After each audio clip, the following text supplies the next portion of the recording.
Hola, ¿qué tal? Buenas noches, bienvenidos, bienvenidas, bienvenides a su taller nocturno de novela en nuestra cuarta sesión, donde hablaremos un poquito acerca de el conflicto. Eh, Hola Bren, muchas gracias por conectarte. Vamos a dar un poquito de tiempo a que terminen de llegar. Mientras les voy contando que, bueno, estamos cambiando de modelo. Las primeras 3 sesiones las podrán encontrar en YouTube. El respaldo de los videos que grabamos, porque las sesiones eran en Zoom, pero tuvimos algunas dificultades técnicas y pues era una locura, sobre todo por el enlace, ¿no? No poder compartir el enlace directo y luego que si pedía contraseña. Y el Zoom ya nos tiene un poquito cansadas también, cansades. Hola Carlos, qué gusto verte por acá. Espero que sigas escribiendo, aunque sea allí, bueno, a la par de la música. Ay, me da mucho gusto ver que se están conectando y que me acompañan en esta aventura. Nunca había hecho un live. Ya sé, soy una millennial tardía, casi tirando a boomer, tirando a viejita. No soy muy tecnológica, que digamos, entonces nunca había hecho un live y uno se siente raro en estas cosas. Entonces les agradezco muchísimo que me acompañen en esta exploración.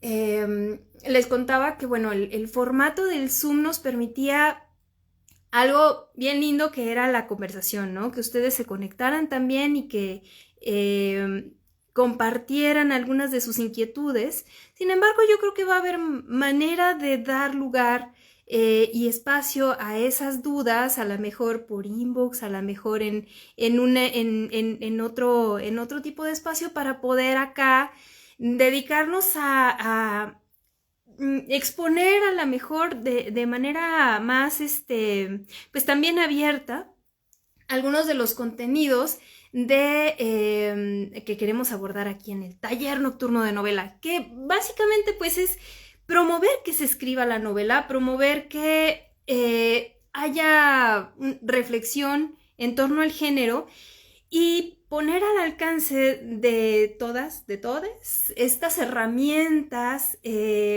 para la escritura de novelas, que como pudimos ver en las primeras sesiones, pues es un género sumamente complicado que requiere mucha entrega, es muy demandante y que, bueno, pues no vamos a escribir una novela ni en 2 meses ni en 3 meses, aunque nos sintamos muy emocionados a veces por intentarlo, pero la novela demanda mucho más, ¿no? Demanda todo el tiempo y todo el esfuerzo, y no hay bolsillo que aguante un taller de 1 o 2 años para contemplar todos esos contenidos y todas esas herramientas que necesitamos reflexionar cuando estamos escribiendo una novela. Y es por eso que, bueno, me propuse abrir este espacio, este taller abierto, gratuito, para que las personas que están escribiendo una novela se sientan acompañadas, porque esa es una de las principales dificultades que nos enfrentamos al escribir, y al escribir novela especialmente, porque decíamos que, bueno, un cuento o un ensayo como quieras, se lo mandas a tu amigo y se lo compartes y le dices, ay, por favor, dame tu opinión y tus correcciones. Pero cuando ya llevas 300 páginas de la novela, no hay alma de Dios que quiera leer eso. Entonces uno se empieza a sentir muy sola.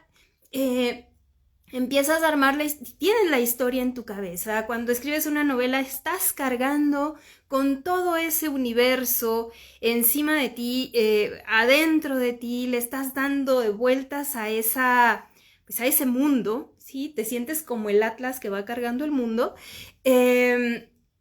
Y te sientes muy sola, porque no hay alguien que comprenda ese universo. No siempre puedes transmitir a otras personas toda la complejidad de la que se conforma una novela, ¿no? y una novela en proceso.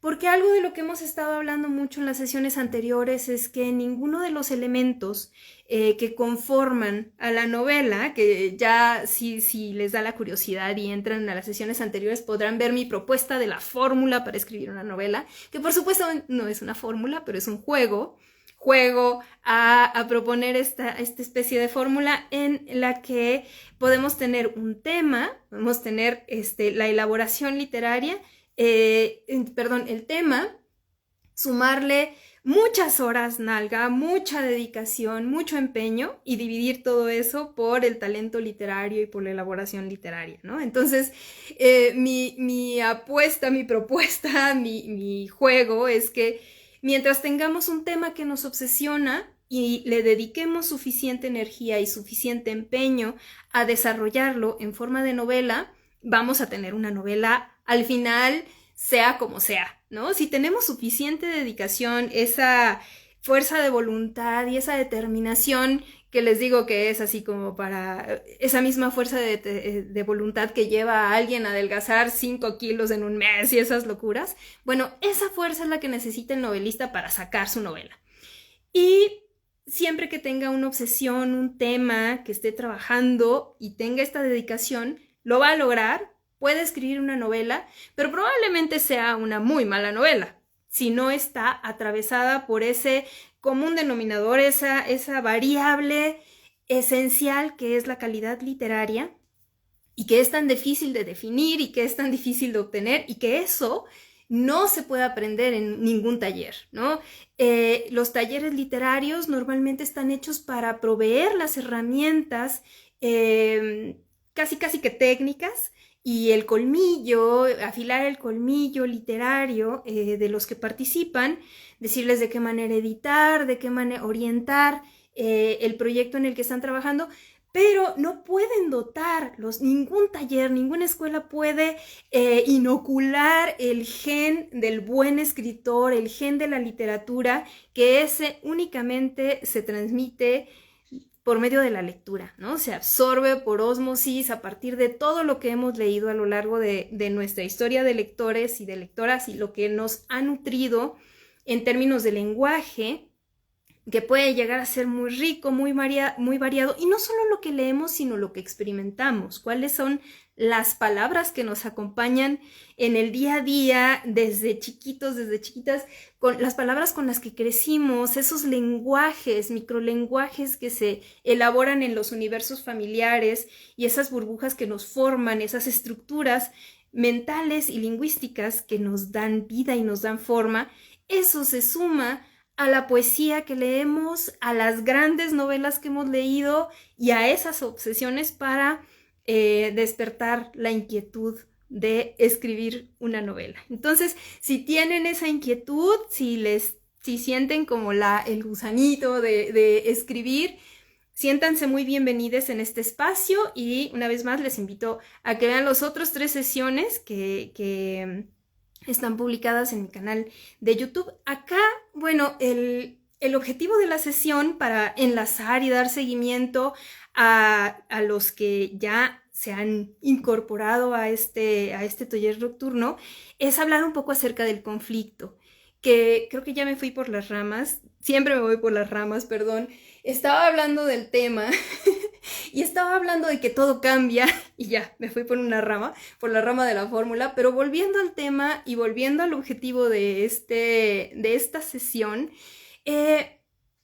hablábamos acerca de que el tema siempre cambia, el personaje cambia, el deseo del personaje cambia, y cuando estamos escribiendo una novela nos damos cuenta de que estamos trabajando con una materia muy, muy inestable, como llamarían los científicos, ¿no? Que están con sus matraces, poniendo una gotita de esto, de otra gotita de esto, y de repente, ¡pum!, puede resultar algo completamente inesperado.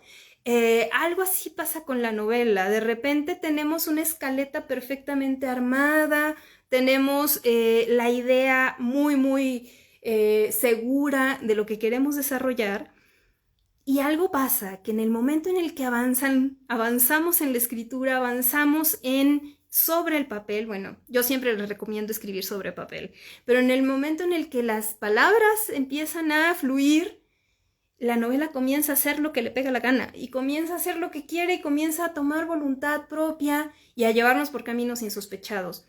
Y descubrimos que a lo mejor el tema no era el tema, que empezamos a escribir por un hilo, tomamos el hilito de una inquietud, de un tema que nos interesa, y ese tema nos lleva a otra cosa y nos lleva a otra cosa y nos damos cuenta de lo que realmente se trata la novela. Y es un descubrimiento bastante tardío, por eso insisto en que cuando nos sentimos completamente perdidas es porque vamos por buen camino. Cuando sentimos que tenemos la completa certeza de lo que queremos escribir, quizá es porque nos falta poner el texto sobre el papel, o quizá no le hemos dado suficiente libertad a la novela para que suceda, o quizá ya sucedió y ni siquiera nos dimos cuenta, ¿no? Pero bueno, el tema no siempre es el tema, y el conflicto también va por ahí, ¿no? También sucede esto, que comenzamos, algo que se me dificulta mucho a mí a la hora de escribir, es que muchas veces, me hago de estas herramientas de escritura, de técnicas de narrativas, como Robert McKee, El guión, ¿no? que es un libro muy puntual y muy recomendable de técnicas de escritura. Siempre recomiendo también a Truby y todos estos grandes escritores que se han propuesto examinar y viviseccionar las estructuras narrativas para tener muy claro de qué manera funcionan, ¿no? Como en dónde hay que poner los engranajes narrativos. Y ahora hablaremos un poco de eso, porque hablaremos acerca del conflicto.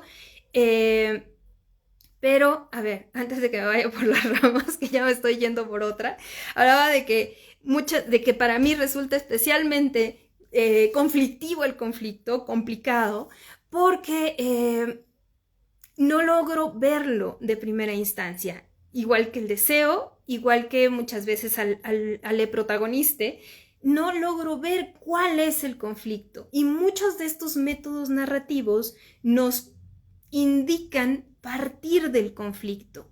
Y cómo volvemos a la misma paradoja que ya hemos examinado antes, de cómo voy a saber cuál es el deseo o el conflicto o el tema si todavía no he atravesado el camino que me lleva a ese tema, ¿no? Entonces, como les he mencionado otras veces, el atajo más corto para atravesar por una novela es recorrer el camino más largo, escribir la novela. Escribirla de la manera más extensa, ponerse un fardo de hojas enfrente y decir, voy a escribir todo lo que sucede en la novela, a lo mejor de manera descriptiva, a lo mejor de manera libre, de manera fluida, sin pensar tanto como en qué va a pasar, sin controlarla, porque lo que queremos es saber qué es lo que está del otro lado. Queremos ir descubriendo sobre la marcha cuáles son esos elementos esenciales que no podemos ver a simple vista. Y el conflicto es uno de esos elementos esenciales. Lo que nos dice muchas veces la teoría narrativa es que hay que partir del deseo del personaje. Hay alguien, un protagonista, siempre tenemos un protagonista, los elementos básicos de una historia. Alguien quiere algo, ¿no? Un protagonista necesita algo, quiere algo, se ve motivado a algo, se encuentra con un obstáculo y es ahí donde se genera el conflicto. Pero nuestros protagonistas resulta que no siempre sabemos qué es lo que quieren.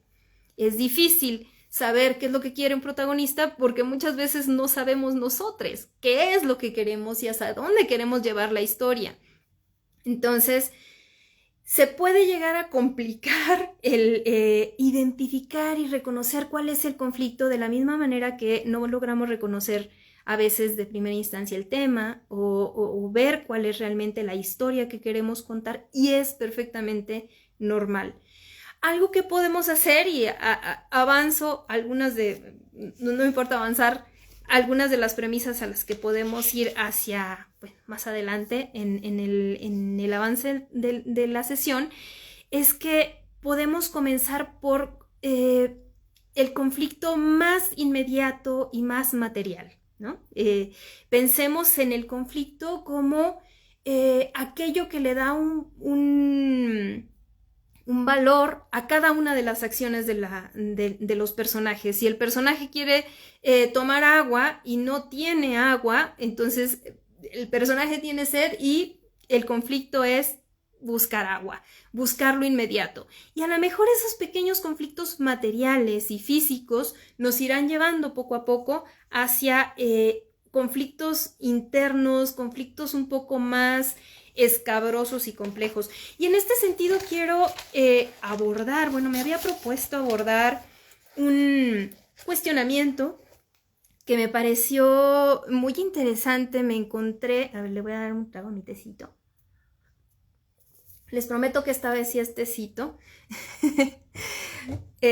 Otras veces este taller es patrocinado por Mezcal Tributo, al que le debemos muchas buenas sesiones. Pero bueno, ahora sí es tecito. Les decía que hay un cuestionamiento que me puso a pensar hace días, porque scrolleando en TikTok me encontré una cineasta que ya no pude dar con el nombre, volví a dar con el video.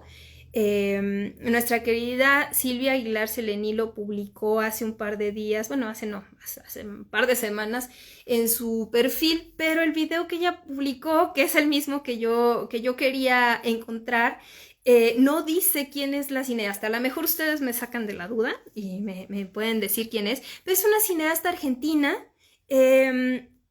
que cuestiona el concepto de conflicto. Y ella dice que este modelo narrativo de conflicto, donde un protagonista desea algo y entonces hay un obstáculo en la realidad que no le permite cumplir con su deseo, y esta confrontación del deseo es lo que genera que la narración vaya avanzando. Le parece que es un modelo narrativo que no representa la realidad. Y lo que me saltó muchísimo es que ella señala que es un modelo bélico, un modelo agresivo que tenemos que abandonar, ¿no? Dice que le parece, primero, que no nos representa, que no representa la realidad, y en segundas que le parece completamente bélico y que no está de acuerdo, que hay que abandonar el conflicto. Y entonces yo dije, caray, ¿Será que el conflicto es una de esas herencias del patriarcado y del pensamiento belicista? Que dije, caray, pues a lo mejor sí hay que cuestionarlo, ¿no? A lo mejor hay otras narrativas, otras maneras de narrar por fuera del conflicto que nos permiten ahondar en otras narrativas. Y me puse a darle vueltas y creo que no estoy completamente de acuerdo con esta chica. Sí me parece que a lo mejor el cine, y el cine más comercial, el cine más cuadrado, no sé, más hollywoodense, del cual Robert McKee tiene mucho que ver ahí. Bueno, él puso muchos de los pilares que siguieron una enorme generación de guionistas hollywoodenses y de estas plataformas muy comunes, muy populares. Esta narrativa más hollywoodense, más comercial, yo creo que sí ha abusado de un modelo belicista y ha abusado de conflictos que se quedan en la superficie, que se quedan en la confrontación y que reducen la experiencia del conflicto al enfrentamiento. Yo siento que el conflicto no siempre tiene que ser un enfrentamiento frontal, y no siempre tiene que ser belicista, y no siempre tiene que ser agresivo. Un ejemplo horrible de esto es la adaptación que hicieron de Alicia en el País de las Maravillas hace como 10 años.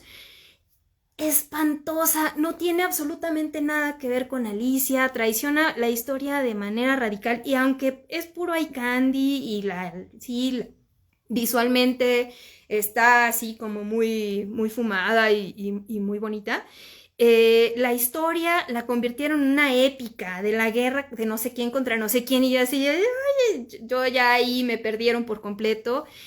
El conflicto de Alicia en el País de las Maravillas no tiene nada que ver con eso, y aunque la reina quiera cortar cabezas y la monarquía esté presente, la metáfora de Carroll va muchísimo más allá, como 3 lunas más lejos de una simple confrontación bélica y un enfrentamiento de los buenos contra los malos y la luz contra la oscuridad, ¿no?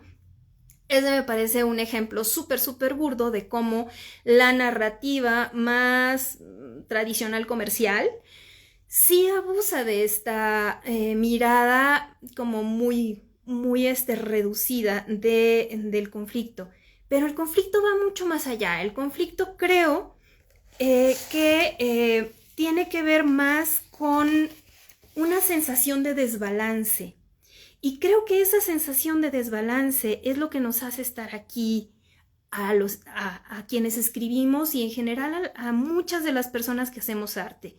Ya lo dice la hermosísima Rosa Montero en su libro El peligro de estar cuerda, que no me acuerdo exactamente del pasaje ni cómo lo dice, pero básicamente la premisa que plantea Rosa Montero en este libro es que los artistas estamos bien cucú, ¿no? Que hay algo que está mal.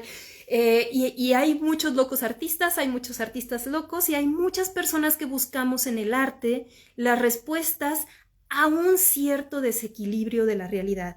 Y yo creo que ese desequilibrio de la realidad sí plantea una dimensión de conflicto mucho más interesante, compleja y rica y sumamente necesaria. Creo que si hay alguna función en el arte, en la literatura, o que si hay algo, una tarea que le corresponde a la literatura resolver, es ayudarnos a dar respuesta a ese sentido de desequilibrio. Creo que lo que dice Rosa Montero es que la fórmula perfecta para crear a un escritor es un niño, una niña que tiene una vida, una infancia perfecta, feliz, hermosa, y de repente algo se rompe en su realidad y tiene una gota de talento para escribir o para pintar o para hacer música, y ahí ya tenemos a un artista, ¿no? Es alguien que vivió, que conoció ese lugar mágico y bello, que que desarrolló esa sensibilidad y que de repente vio irrumpido o interrumpida esa magia y que se vuelve consciente de esa especie de desbalance o de desequilibrio. Creo que estoy de acuerdo con Rosa Montero. Creo que muchos de los que encontramos en las respuestas existenciales en el arte es porque somos conscientes de ese desequilibrio y buscamos restaurar ese desequilibrio por medio a lo mejor de historias, a lo mejor de la belleza en otros ámbitos del arte que yo no domino, que yo no conozco, pero puedo hablar por la escritura.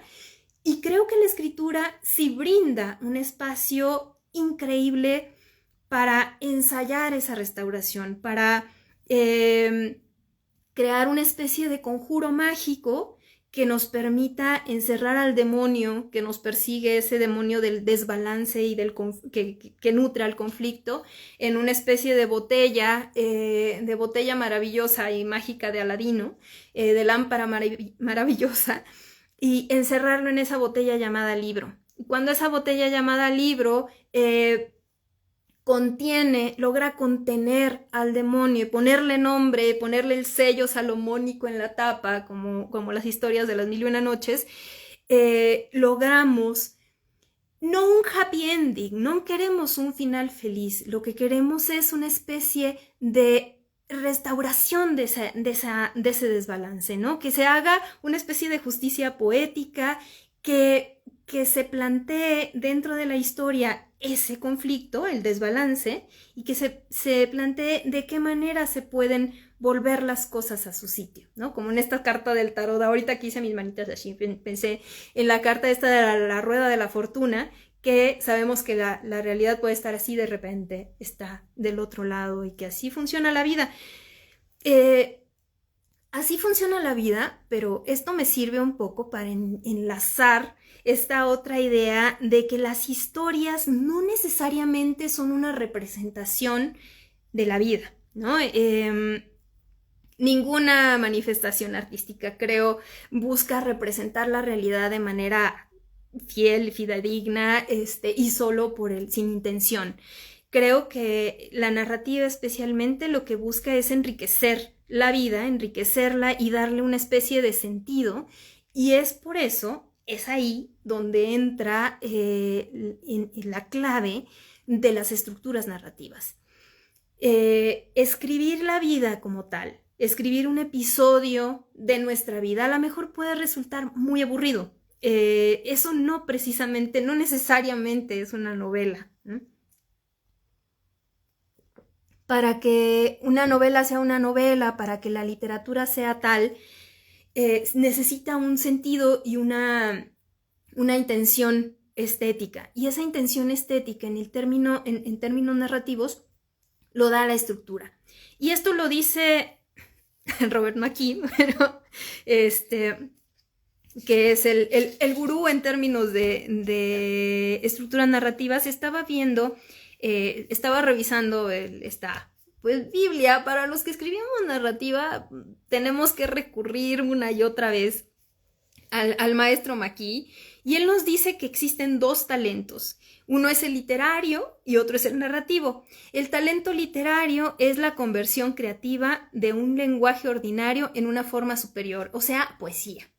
Es buscar la manera de hacer poesía con las palabras y escribir chulito y escribir bonito y persuadir con toda esa retórica poética y esos trucos del lenguaje y esa oralidad y ese ritmo, la respiración, la poesía y esa música de las palabras. Eso es el talento literario que yo incluyo en mi fórmula para escribir una novela como la variable que determina absolutamente, que determina esas otras dos elementos, que es la determinación y el tema. Y luego menciona McKee este segundo talento, que es el narrativo, y dice que el narrativo es la conversión creativa de la vida misma en una experiencia más poderosa, clara y con un mayor significado. Busca una toma interior de nuestra época, le da una nueva forma hasta convertirla en un relato que enriquece la vida. O sea, no se trata de, o sea, no es como TNT, pasa en la vida, pasa en TNT, sino que es tomar un fragmento de vida y darle un sentido, revertirlo, subvertirlo, darle la vuelta para que tome una intencionalidad literaria y un sentido mucho más enriquecedor. Y dice que el talento literario y narrativo no son necesariamente complementarios. El talento literario, o sea, una historia puede carecer de talento literario. Un guión sin nada de poesía, un guión completamente descriptivo, puede tener un gran talento narrativo, puede ser muy rica en términos narrativos. Y lo entiendo como que el talento narrativo es más como la riqueza o la fuerza que tiene la historia para conmover, que lo podemos ver en la dramaturgia, ¿no? Es como la esencia de la dramaturgia, esa fuerza que tienen los acontecimientos, y no tanto la manera en la que están narrados. Y yo creo que ambas cosas son, en el caso de la novela, ambas cosas son completamente complementarias, y no se puede prescindir una de la otra. A lo mejor en la dramaturgia, en el guión y en otros géneros sí se puede prescindir de una buena prosa, pero en la novela no se puede prescindir, creo yo, para mi gusto, de una buena prosa para escribir una novela. Se necesita, creo que ambas. También existen novelas que se apoyan demasiado en el trabajo del lenguaje y descuidan la estructura dramática, y descuidan un poco el qué, ¿no? ¿Qué es lo que está pasando? Nos pasa muchas veces que nos empezamos a dormir y de, ay, sí, está muy poético esto, pero no le entiendo nada. O no le encontramos pies ni cabeza, a lo mejor a una propuesta muy críptica y con mucha poesía, a lo mejor hasta muy bien escrita, pero que no nos dice nada en términos anecdóticos, ¿no? Que no nos transmite algo y no nos emociona, no nos lleva y no eso, no nos emociona. O sea, como una novela no nos va a emocionar. Entonces creo que sí, tenemos que como novelistas dominar esos dos talentos. Tenemos que cuidar muchísimo el talento literario, la literatura, la prosa, la poesía. Yo siempre les digo, lean muchísima poesía, es el alimento del novelista, la poesía. Y no descuidemos la parte narrativa, ¿no? Mi invitación es no descuidar la parte narrativa, hay que atenderla. Y la buena noticia es que la parte narrativa se puede resolver de manera técnica. Funciona con engranajes, funciona de manera muy puntual. La pregunta clave para mí aquí sería, ¿de qué manera le hacemos para convertir ese episodio de vida que nos interesa destacar, que nos conmueve, que nos emociona, que queremos transmitir, ese recorte de la realidad, cómo lo transformamos en novela? Y la respuesta que nos da la teoría narrativa es que es por medio de estructuras que conocemos desde hace miles de años, desde que la humanidad es humanidad, que es básicamente inicio, desarrollo y desenlace. Inicio, nudo, desenlace, ¿no? ¿Dónde está el conflicto? Obviamente en el nudo. Bueno, en realidad está en todas partes. En realidad el conflicto lo tenemos desde que se cataliza la historia, desde que inicia, pero lo vemos claramente enredarse y enredarnos la cabeza en la parte media de la historia, y hacia el final vemos de qué manera se resuelven las acciones, se resuelve el conflicto y se restituye esta sensación de equilibrio. Insisto en esto, no se trata de escribir un final feliz, no se trata de dejar a todo el mundo satisfecho y que todos fueron felices para siempre. Se trata de restituir aquel desequilibrio que se plantea al inicio de la historia. Y esta estructura puede ser en 3 actos, esta estructura básica de inicio, desarrollo, fin, se conforma de partes muy puntuales. De hecho, bueno, ya en otras sesiones les he recomendado algunos libros de narratología y de técnicas narrativas que les pueden ayudar muchísimo a analizar cada una de las partes de estas estructuras narrativas para dotar de significado a cada parte y ver de qué manera su historia, la historia que ustedes quieren contar, puede encajar en estas estructuras. Uno pensaría, o se puede llegar a pensar, que estas estructuras son formulaicas, que empobrecería a una novela el hecho de tratarla desde las estructuras narrativas, pero cuando nos damos cuenta de que en realidad las fórmulas o los conflictos narrativos son muy pocos, y aquí los tengo enlistados, por eso saqué mi cuadernito. Por ejemplo, tenemos las novelas de amor, el amor imposible, que es el clásico de Romeo y Julieta, las obras de traición y venganza, las novelas de búsqueda y viaje. Bueno, ahí de traición y venganza escribí como ejemplo al Conde de Montecristo, una de las novelas que me formaron como lectora desde muy chiquita. Luego tenemos las historias de búsqueda y viaje. Casi todas las novelas de aventura son de búsqueda y viaje. Yo creo que el primer relato de este género es El Vellocino de Oro, ¿no? Toda esta historia que es complejísima y es riquísima del Vellocino de Oro, de la búsqueda, y que tiene algunos elementos como y personajes que resultan completamente impresionantes, ¿no? Tenemos las historias de supervivencia y picaresca, como El Buscón Don Pablos, que es, creo, un clásico, o las más existenciales, que se confrontan con el yo existencial, como Frankenstein. Yo puse de ejemplo acá a Frankenstein. Las historias de huida y culpa, como esta novela de Ian McEwan, Expiación. Tenemos también historias de rebelión, como Los Juegos del Hambre y tantas otras. o la lucha por cambiar el destino, cuando el conflicto es entre un destino predeterminado, que yo diría, aquí yo pondría de ejemplo Las Mil y Una Noches, porque no solo la narrativa de Sherezada es una lucha por cambiar el destino que le espera de manera irremediable, sino que hay también muchas historias y el tema del destino es una constante dentro de Las Mil y Una Noches. Y muchos de los personajes, por ejemplo, en Sinbad el Marino, están predeterminados a sufrir un destino y cuando ellos huyen de su destino se encuentran, ¿no? Dan cumplimiento al destino al huir de él. Luego tenemos las historias de sacrificio, las historias, bueno, ahí tenemos a don Jesucito, los encuentros fallidos, como pensé en Interestelar, que es una gran historia de encuentros fallidos.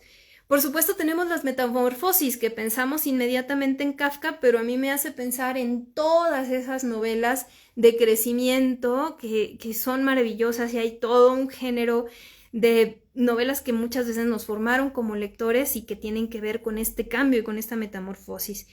Y está la insatisfacción humana, como esa es la última, el conflicto de la insatisfacción humana. Y ahí me hizo pensar en El perfume de Patrick Süskind. Bueno, son 3, 6, 9, 12 conflictos. No sé quién los inventó, no sé quién los enlistó, pero más o menos pueden abarcar, que una historia puede combinar uno o varios de estos conflictos, pueden abarcar la mayor parte de la literatura que conocemos.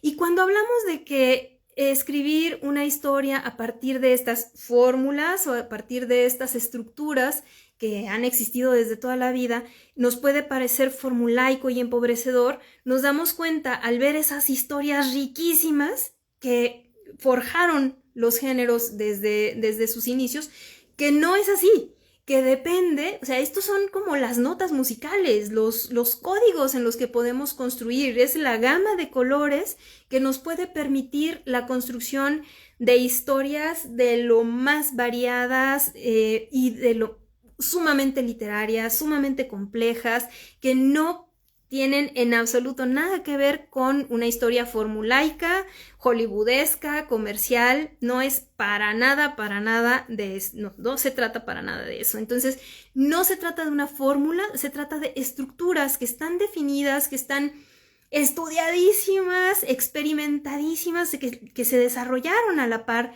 de, como parte de un lenguaje humano, son otro lenguaje y que únicamente tenemos que aprender, ¿no? Esa es la buena noticia, que como técnicas narrativas no es tan complicado adentrarse a cualquiera de estos manuales, ¿no? Que son bastante gordos, sí, pero es tan fácil como ponerse a hacer la tarea, ponerse a estudiar y por un momento analizar la dimensión más técnica de nuestro trabajo. Hay mucha parte de inspiración, hay mucha tripa, hay mucho corazón en la escritura de una novela y yo siempre insisto en que den todo el lugar y todo el espacio al desfogue de las emociones, a escribir, de ser posible, en papel, con lápiz y papel, bueno, con pluma, con lo que quieran, pero escribir de manera física el movimiento del cuerpo que se aboca a la escritura y esta relación entre mente y mano que va produciendo una línea de escritura que es también una línea de pensamiento y que se convierte en una especie de espejo del pensamiento y que no nos da chance de regresarnos a corregir y de hacer delete y de copy-paste y estas cosas. Y dar lugar a que salgan todas las emociones. Eso es súper importante porque nos va a permitir dar con el chiclocentro de la historia, ¿no? Con ese corazón del tema, de lo que realmente queremos contar. Pero llega un momento en que tenemos que atender a la parte más técnica, a la parte más formal de nuestro trabajo. Y en ese sentido, atender a la estructura, atender al manejo del conflicto, nos permite trabajar de una manera, como con pasos firmes, ¿no? Porque si no nos podemos sentir perdidas y no encontramos la manera de salirle al paso. Como dijera mi mamacita, ¿para qué inventas si ya está inventado? nos ponemos a inventar, a buscar el hilo negro, a inventar de qué manera contar cierta historia, ¿no? Una historia de amor, ay, ¿de qué manera? Ya se han contado miles de historias de amor, ¿cómo se cuenta una historia de amor? Hay que analizar cómo se cuenta una historia de amor, cómo se plantea el conflicto de una historia de amor para definir de qué manera quiero contarla yo, ¿no? Igual con cualquiera de los otros conflictos. En este sentido, me gustaría nada más dar como una especie de avance de qué representa un acontecimiento narrativo. O decían, bueno, podríamos como entrar un poquitito en materia, con ayuda del Máster Maki, por supuesto, y hablar, bueno, un poco más de la estructura. Describir la estructura como una secuencia de acontecimientos. O sea, no vamos, si contamos la historia de un día de nuestro personaje, pues no vamos a contar cada una de las acciones que realizó. Vamos a elegir las acciones que son significativas para nuestra historia. O sea, a lo mejor el desayuno es importante, a lo mejor no pasó nada importante en todo el día y en ese día él decidió ver una película que le cambió la vida y vamos a centrarnos en ese episodio. Entonces, la estructura va a ser la selección de acontecimientos de una narración que nos permitan expresar o configurar esta historia que queremos contar, esta secuencia estratégica de acciones. Sin embargo, definir, creo que es muy valioso en términos de conflicto, definir qué es lo que hace o qué es lo que ocasiona un acontecimiento narrativo. Estos acontecimientos, estas cosas que suceden, el hecho de que el protagonista haya ido al cine y haya elegido ver esa película que le cambió la vida, lo que hace es proporcionar una especie de valor. La acción del personaje tiene un valor. Ir al cine tiene un valor positivo o negativo. Entonces, si nosotros nos ponemos muy técnicos y hacemos toda la estructura, la escaleta de nuestra historia, la montamos en la pared como nos recomendó Ave Barrera en la sesión 2, en la sesión 3, y ponemos toda nuestra escaleta, la estructura de cada una de las escenas y vamos viendo lo que tiene que pasar, algo súper valioso es analizar de esa escena que estamos desarrollando, qué valor tienen cada una de las acciones. Si ese valor es positivo o negativo. Si un chico está con una chica en un restaurante, le pide matrimonio y la chica le dice que no, entonces podemos descomponer incluso la escena en partes más pequeñas, ¿no? Ella llega tarde, tache, ¿no?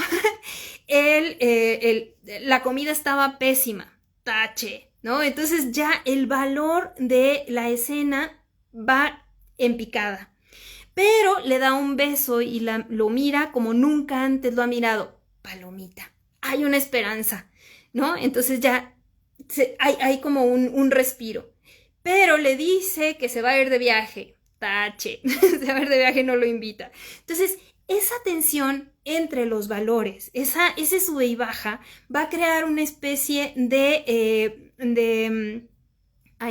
montaña rusa de emociones, y esa montaña rusa de emociones, ese contrapunto entre los valores positivos y negativos de lo que sucede dentro de nuestra historia, es lo que va a determinar que la historia avance, que como lectores queramos ir hacia adelante en la lectura de lo que como lectores y como narradores, bueno, tenemos que tener atrapados a nuestro lector, porque la clave de la narrativa, digamos, para mantener a nuestro lector, es que nuestro lector en cada párrafo se pregunte, ¿y luego qué va a pasar?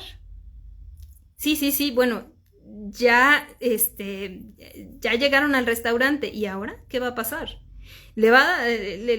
Tiene el anillo en su bolsillo, ¿y ahora qué va a pasar? Le va a decir que sí, le va a decir que no, le dijo que no, ¿y ahora qué va a pasar? Ya había comprado los boletos para ir a Nueva York de vacaciones. Bueno, es un ejemplo muy bobo, pero de eso depende que nuestro lector se quede atado a nuestra página, de esa pregunta, ¿y ahora qué va a pasar? Entonces, ¿de qué manera podemos generar esa tensión narrativa dentro de nuestra historia? por medio de contrapuntos de una montaña rusa emocional. No podemos narrar únicamente oscuridad, todo va de bajada, tenemos que poner lucecitas, respiraderos, esperanzas que nos van llevando y que van poniendo no solo contrapuntos y que van cambiando el ritmo de la historia y la van llenando de riqueza, sino que también alimentan de otros matices a nuestros personajes y a las acciones de los personajes. Y estas acciones, estos valores de las acciones de los personajes también van a ir nutriendo a los personajes mismos, ¿no? Nos van a dotar de sentido, porque a final de cuentas el conflicto determina absolutamente todo dentro de una historia. Aquí puse mi lista. El conflicto determina, para empezar, las características del personaje. Por ejemplo, si queremos contar la historia de un corredor de velocidad, de 100 metros de velocidad, me acordé porque se conectó Francisco Colofoni, el corredor. Hola, Francisco. Si queremos contar la historia, sería muy aburrido contar la historia de un corredor totalmente exitoso, que gana todas las carreras y que no tiene ninguna dificultad en las rodillas porque es maravilloso y no le cuesta ningún trabajo correr. ¡Qué aburrido! Es muy bonito, pero es muy aburrido. Para contar la historia de un corredor tenemos que hablar de las dificultades que vive un corredor, de la flojera que le da levantarse a entrenar, y a lo mejor si ponemos una dificultad mayor como un impedimento físico, como que se lastimó la rodilla, pero aún así puede ganar el campeonato, o ni siquiera gana el campeonato, pero le da sentido y resignifica el desequilibrio de su vida, entonces tendremos un muy buen conflicto que nutra a nuestra historia, ¿no? Y poner ese impedimento. Pero en el momento en el que definimos cuál es el impedimento y cuál es el conflicto, sabemos que necesitamos cambiar a nuestro protagonista y a lo mejor ponerle esas otras características físicas, psicológicas, ¿no? Para no facilitarle la vida, para no resolver la historia de manera inmediata, sino explorar cuáles son esas otras dimensiones y dificultades que puede enfrentar el personaje. En narrativa hablamos del deseo del personaje, tenemos el personaje, tenemos el deseo del personaje y alguien se opone al deseo y tenemos historia. Si no, no tenemos historia, ¿no? Si Caperucita llega con su abuelita y le lleva los panecillos, bueno, no tenemos historia sin Lobo Feroz, no tenemos ningún tipo de relato carece de principio de adversidad, y este principio de adversidad está definido por el conflicto. El conflicto nos permitirá saber de qué se va a nutrir el adversario, y muchas veces en muchas historias el principio de adversidad es más interesante y es más importante que el sentido en el que avanza el protagonista, ¿no? Estamos enamorados de nuestro protagonista, nos sentimos muy identificados con él, con ella, pero a lo mejor su contraparte puede llegar a ser mucho más interesante, porque su contraparte, en la medida en la que sea interesante esa contraparte, nos hablará de la profundidad a la que puede llegar el protagonista mismo, ¿no? Entonces también define la adversidad, también define el deseo del personaje, porque nos va a permitir saber qué es lo que desea, y por supuesto, como ya vimos, determina también la estructura de la historia. Creo que podríamos conversar más acerca de la estructura en la siguiente sesión. Ahora es nada más una probadita, y hablar un poco más de qué manera esa escaleta y esa inicio, nudo, desenlace cobran forma en cada uno de los episodios de la novela, y de qué manera en otras novelas, en novelas que no son como tan esquemáticas, se presenta también esta estructura narrativa, a lo mejor de una manera más sutil, ¿no? Hay novelas complejísimas que decimos, no, bueno, esto es completamente alternativo, sí, pero también tenemos un principio de adversidad, también tenemos un deseo, el protagonista tiene un deseo y encontramos los elementos básicos de estas estructuras narrativas que les invito a que si están escribiendo una novela, busquen estas herramientas de narratología, las estudien y profundicen más en la parte técnica de la elaboración de las novelas. También hablaremos un poco más acerca de cómo aplicar estas herramientas técnicas, porque no todo es miel sobre hojuelas. Muchas veces sentimos que por tener el manual sobre nuestro escritorio se nos va a resolver la novela de manera mágica, y sucede que no. Aunque estos métodos, estas fórmulas nos ofrezcan salidas y nos ofrezcan respuestas, muchas veces no es tan fácil dar con la verdadera respuesta e incluso nos pueden llegar a obstaculizar esa búsqueda de la respuesta, ¿no? Que esa respuesta es ¿cuál es la historia que queremos contar a final de cuentas? Bueno, anímense a escribir esa novela que tienen en el cajón. Yo por ahora me despido. Me ha dado muchísimo gusto estar con ustedes. No me voy sin compartir con ustedes mi mayor gusto de estos días, que ya salió Notas desde el interior de la ballena, que es una novela que tiene un conflicto en donde la protagonista tiene un conflicto permanente con la mamá, con la figura materna, y habla acerca de esa tensión constante entre la protagonista y la madre, ¿no? Entre la vida. Digamos, es una novela que habla acerca del duelo, pero también habla mucho acerca de la vida de ambas. Bueno, me preguntan acá acerca de Robert McKee. Les comparto la portada completa. Es muy conocido este libro, seguro anda rondando por ahí por internet de manera libre. Se llama El guión, de Robert McKee. Sustancia, estructura, estilo y principios de la estructura de guiones. Este es muy, muy, muy para guión, para la escritura de guión cinematográfico, que también sirve muchísimo para novela. Y ya les había recomendado en algún momento otro muy parecido, pero mucho más simplificado, que es el de Saves the Cat, Writes a Novel. No sé si existe en español, pero hay un método narrativo que se llama Salva al gato, que es también para guión cinematográfico, y alguien, no recuerdo el nombre de la autora, perdón, pero una autora hizo la adaptación de ese libro de Salva al gato para novela. Entonces se llama algo así como Salva al gato escribe una novela.